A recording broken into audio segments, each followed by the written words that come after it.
Today we're going to be in Genesis chapter 18. Genesis chapter 18. Okay, so how many of you have heard the word patriarchy? Patriarchy. Patriarchy. How many of you have heard the word redeemed? My Redeemer. God is my Redeemer. God redeems Israel. There's a Redeemer. That redeem, that word, when we hear that, it sounds kind of churchy, doesn't it? You don't really use redeem unless you're redeeming green stamps or something like that. It doesn't really have that connotation, but it is a Bible word. Okay, so without the cross and Jesus' redemption, there's no going to heaven. But it's kind of tough because you hear that word or you see that word throughout the Bible, redeem, but you don't really get the full meaning of it. Okay, so I want to kind of walk you through that today. And the good part about it is you can just listen to me. I'm going to tell you the stories, so you won't need to read them, but there's one that we will read. I'm going to teach you 2 points today. So the first one is patriarchy. How is it designed? Well, when you go all the way back to the time of Abraham and Sarah, there is something called a patriarchy. Now, I want to give you an idea of what that is. So there's the patriarch. So let's pretend I'm the patriarch. I'm the father. All right? Got some of my daughters back here, and we're going to pretend that the rest of you are, extended family. Brothers with their wives, sons with their wives, granddaughters, aunts, uncles. All right? So if this was a patriarchy and I was the patriarch, then you would be in my house. Everybody say Bet Av. Bet Av. Bet Av. B-E-T-A-V. Bet Av. It means the Father's house. You would be part of the Father's house. Now, what's my job as the patriarch? My job is to make sure you're fed. My job is to make sure you have clothes. My job is to make sure you have everything you need. You live in my house. So back in this time, it was tents. The time of Abraham and Sarah, there were tents. And they were nomadic, so they traveled around, and they'd pack the tents up, and they'd go to where the grass was, and they'd take their flocks, and they'd undo the tents, and the tents might be the size of the sanctuary. But there might be a tent, the main tent where the patriarch is, and, this tent over here, aunt, uncle, this tent over here, grandparents, sons and daughters. So kind of a community, an insular community. But the patriarch's job is to take care of everybody. Now, specifically, if somebody got marginalized. So let's say, we get up in the morning, we go out of the tents, everybody eats, and they go out to work, they work at their craft, or they do whatever, and somebody gets hurt out in the field. What's the patriarch's job? My job is to go get them and restore them back to Bet Av, the Father's house. What happens if they get stolen, kidnapped? My job is to go get them, restore them back. What happens if they lose property? Let's say they lose a piece of family property. And through whatever economic circumstance, they lose a piece of family property that's been in our family for a long time. It's part of our household. My job is to go redeem it. Everybody say Goel. Goel means redeem. So if you're lost out there, my job is to go what? Redeem you. If you've been taken captive, my job is to do what? Redeem you. And redeem means to restore you to the Father's house. My house. Now in that society, what does that look like? Do we have any Bible stories that look like that? We do. We've got 3 in particular. So the first one is Abraham, when he's traveling, he's got a nephew, and his name is Lot. L-O-T, Lot. And at one point, we don't really know if Abraham likes Lot or doesn't like Lot. Maybe he's the black sheep of the family, and that's kind of important. We don't really know if Abraham likes him that much. But Lot gets kidnapped by the kings of the valley, and they take him off. And Abraham raises an army, 300 plus people out of his own household, and he goes and does what? redeems Lot. He goes and gets Lot, smashes the kings, and takes Lot and does what? Restores him back to the house, Father's house. Okay? And that applies even to the black sheep. Go get them. Next story is Naomi. You'll find this one in the book of Ruth. Naomi and her husband and their 2 sons, there's a famine in Israel, and they head off to Moab because there's food over there. While they're there, the 2 boys marry 2 Moabite girls, Ruth and Orpah. The patriarch dies, and the 2 boys die, and now Naomi has nothing. She tells the girls to go home. One goes home, the other one says, no, I'm going to go with you, and they go back. At first, when you read that, you think she's going back to Israel because she's just going to sit on her property, her family's property, and just spend out the rest of her lives. But she doesn't have any property. It's gone. She's lost everything. There is no one to bring her back into the Father's house. And she says, just call me bitter from now on. My name is Mara, bitter. But she goes back, and there is a Redeemer. And his name is Boaz. His name is Boaz. And he goes into the town gates, and he says, come over here, you. You're supposed to buy her. And what he does is he buys all of Naomi's property at great expense. Buys her property, restores it to her because it belongs to her. It doesn't belong to him. He expends huge resources to redeem her property, and then that will pass to the child of he and Ruth, but it doesn't belong to him. But that's the role of the patriarch, the father, to redeem. There's another one that does that as well. You can see all through the Bible these stories of the patriarch and redeemer. You go, well, why? Well, that's because that was Israel's mission, to go out into the world and redeem, to be a priest. They didn't do so good at it. So there comes another one, the only begotten son. Now see, here's where the son part's important, because when I, the patriarch, if I pass away, then the oldest son gets most of everything. You see, as the patriarch, when I'm in the household, all the resources come to me. Every dime. Everything comes to me, and I portion it out as I deem appropriate. I'm in control of it. But I'm also responsible for making sure everybody's fed, everybody's clothed, everybody's got what they need, everybody's taken care of. Make sense? But if I pass away, then my oldest son now gets it, almost everything. I want you to, basically what that would be like is, let's say it's Christmas time, and you have 5 children, and you give the oldest son 35 gifts. I'm talking Xboxes, Nintendos, bicycles, all the stuff that he had, everything goes to him. And everybody else, the other 4 children, get a little sack of candy. How's that going to go here in Western culture? Is that going to go over really well? No. You know what? Let's test this. Lizzie, you're going to get almost everything, and Keishla, you get a little sack of candy, and Lisha, you get a little M&M cake. Yeah, see those faces back there? No, it's not good. But in the Eastern culture, they're still mad about it. In the Eastern culture, everybody dances. Yay! The oldest son has received everything. Why? Anybody know? Because he's got to take care of me. He's got everything. He's now in charge of the Father's house. And all the resources go to him. But he's got to take care of me. He's going to make sure I'm fed. He's going to make sure I'm clothed. He's going to make sure I'm educated. He's going to make sure I've got everything I need. And he loves me. Well, maybe not. But he's going to redeem me. Sound like anybody we know? The first begotten son?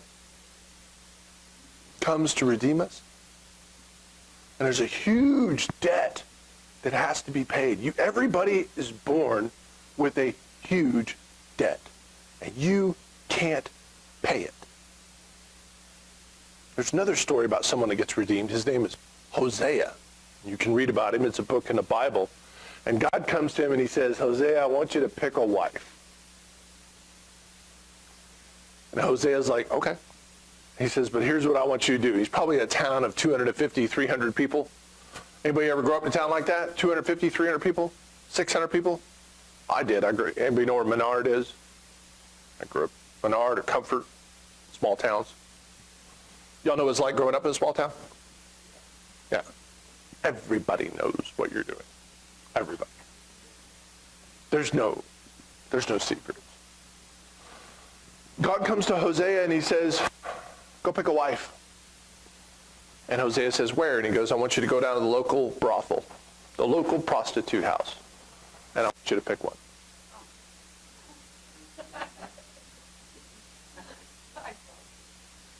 And he does. He goes down to the prostitute house, the local brothel, and he picks one out, and her name is Gomer. And God says, this is like Israel. He's showing them how they're acting, but he picks out the prostitute. Now, if she's a prostitute, guess what? Everybody in town knows her pretty well. But now, she is Hosea's wife. Takes her into Bet Av. Everybody say Bet Av? Which means what? The Father's house. My Father's house. Takes her into Bet Av. Has 3 sons with her. But she kind of remembers the way things used to be, and she goes back to the life. She goes back to being a prostitute. She finally hits rock bottom, and she is now in the slave market, and she is up for sale. In front of everybody, naked, on the blocks, about to be sold. And God says, go down, and what? Redeem her. Purchase her. She's your wife. And this is what he does. This is the nature of the Father's heart. And you look at that and you think, oh, a prostitute. And you want to do this, right? And what you should do is this, right? Because we're that prostitute. We're that one that strays. We're Lot's wife looking back at the pleasures of Sodom and Gomorrah. We're the one with a wandering heart from our Father. Wander away from his household. But what's our mission? Why are we here? Why are all these resources? Jesus says all power and all authority is given to him, and then he's given it to us. Why? And the answer is to redeem a broken and lost world, to point to the blood of the cross and say, you need this. Now you look here, you want to know what that looks like? Look in Genesis 18, and you're going to see a story here about Abraham. Abraham is sitting in a tent. It's the heat of the day. He's sitting in the tent, the Father's household. Remember, there's about 300 people in his household. That's just men. So if you add women and kids in there, probably 1,000 people. He's sitting in his house, sitting in his tent. It's the heat of the day, and he looks off over the horizon and he sees 3 people coming. And he gets up and it says he ran. Have you ever seen an old man run in a robe? You're right. And in the Middle East, you don't. It's considered shameful and it's considered dishonorable because you have to pick up your robe and you got to run. And he runs to meet them. Doesn't know them, never met them, never going to see them again. And we get a little bit of insight into it. Abraham doesn't know this, but when we look at it, we see that 2 of them are angels and 1 of them is God. What? Yeah, 2 of them are angels and 1 of them is God. It's called a Christophany. It means a pre-incarnate manifestation of Jesus Christ. That's Jesus standing there. And Abraham runs to them and he falls down on his face. And he calls them Lord. And he says, let me wash your feet. Are you going to see that again anytime? Someone washing somebody's feet? What does Jesus do to the disciples? Washes their feet. Abraham comes to them, he falls on his face, calls him Lord, says, washes their feet, says, let me get you something to eat and drink. And they say, do it. So he runs over to get a calf, picks out the best one. I want you to think about this. It's like the back of your freezer. It's anniversary night, and you got that one steak, maybe, that's been back there. You've been holding out the best one. It's the best one, right? He goes and gets the choice calf, tells one of his people, dress this out and prepare it. Get it ready. The best. Doesn't know these people, never met them, never going to meet them again. Doesn't know that that's Jesus, incarnate, Jesus Christ. Doesn't know that those are two angels. He just thinks they're people. And you know why? Remember, he's shaming himself and dishonoring himself to serve these people. And he doesn't even know. In addition to that, what you don't know is the chapter before this, he just got circumcised. Everybody, raise your hand if you know what that means. Okay. He just got circumcised. That's probably why he's sitting in his tent doing nothing. Because he's in pain. Hurts. He's had some stuff cut off. But he's running in pain to get this. And then he goes to Sarah and he says, Sarah, I want you to get the best flour. Now, there's lots of types of flour. There's cornmeal. There's barley meal, but this is the fine flour. This is stuff made from wheat. This is the good stuff you've got in your kitchen. It's that fine white flour makes that good yeast bread, right? It says that she takes 3 seahs. Everybody say seah. Seah. And it means measures, 3 measures of fine flour. Now, how many of you, like me, make homemade bread? Raise your hand. 1, and me. 2, 3, how many of you make homemade tortillas? All right, more, good. I, just as a kind of a side note, bunny trail, when I was a kid in Houston, my parents would go to work and they would drop me off at Senora Rodriguez's house. And she had a dirt floor kitchen. Anybody know what I'm talking about? Yep. Dirt floor kitchen and a wood cook stove. Anybody know what I'm talking about? You put the wood in it, yep. It gets hot and all the comals on top. And she would make for her husband who worked construction and probably, I don't know how many kids, I don't remember. But it was all the kids that she watched. She didn't watch us. But she would make probably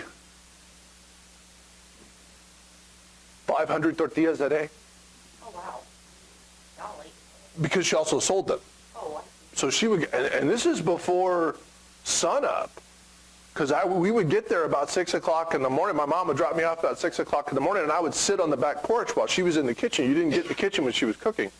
And that packed dirt floor and the wood stove, it was hot. And this is Houston. And she would make tortillas. And I don't know if you know what it's like to get a fresh homemade tortilla, but I do. I can still smell it, and I can still remember it. And she would put butter and cinnamon and sugar on them for me and roll them up. And then she would tell me, cállate, go. Tú, no travieso.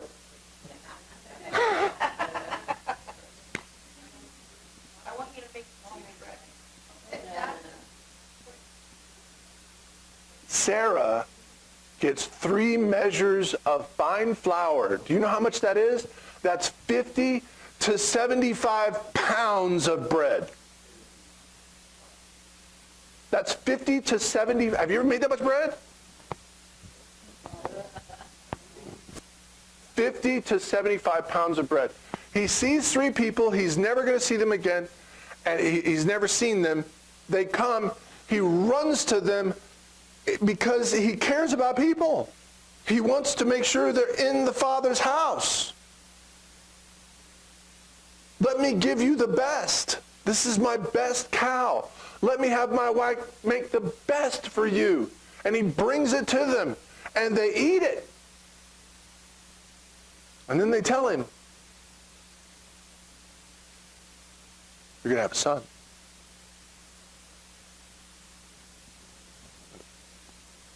Everyone is going to be blessed because of you. And that's your mission. When you walk by the nursing home, when you go by someone that doesn't have food, when you go by the orphan, when you go by the person that's in pain or suffering, that is your opportunity to restore them to the Father's house. Redeem. Everybody say redeem. Now, turn to Matthew chapter 13.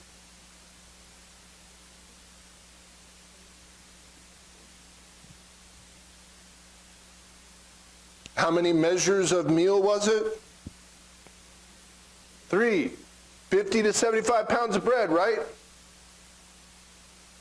Matthew chapter 13. I want you to go right there to verse 33. And I'm going to read it to you. And you need to look at it. You just repeat after me. Are you ready? Another parable. Everybody say another parable. Spake he unto them. So Jesus spoke another parable unto them. And he said, the kingdom of heaven, say the kingdom of heaven, is like unto leaven,